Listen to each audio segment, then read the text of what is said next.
Itinérance, édition marocaine.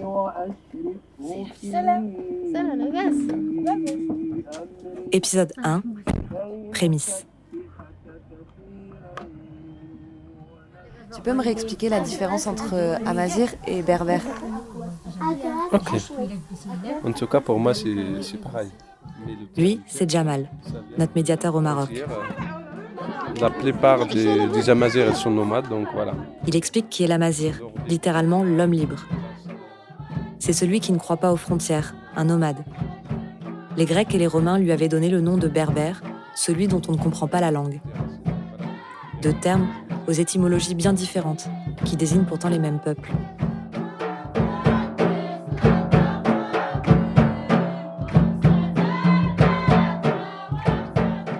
Nous sommes dans l'Anti-Atlas, à quelques heures de route au sud de Taléouine.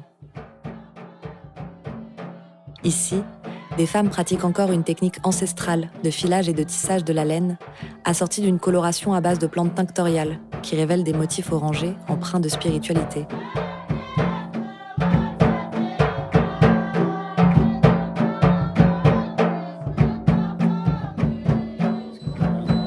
C'est très important.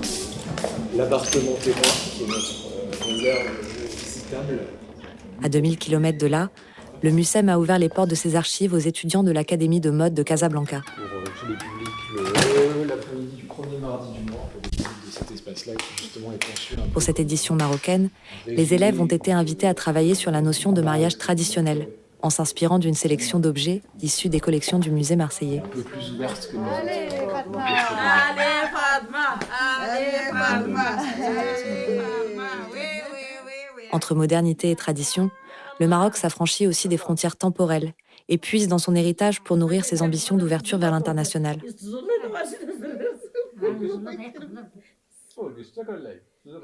Nomade, cette itinérance nous balade entre les montagnes d'ocre de l'Anti-Atlas et l'effervescence de Casablanca, en passant par les allées feutrées des archives du MUSEM.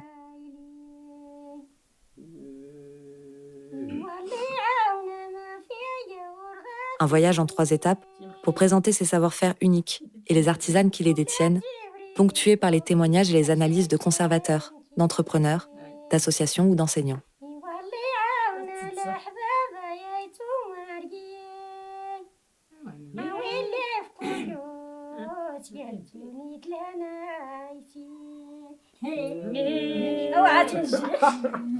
يلا كمية نيتشي الموت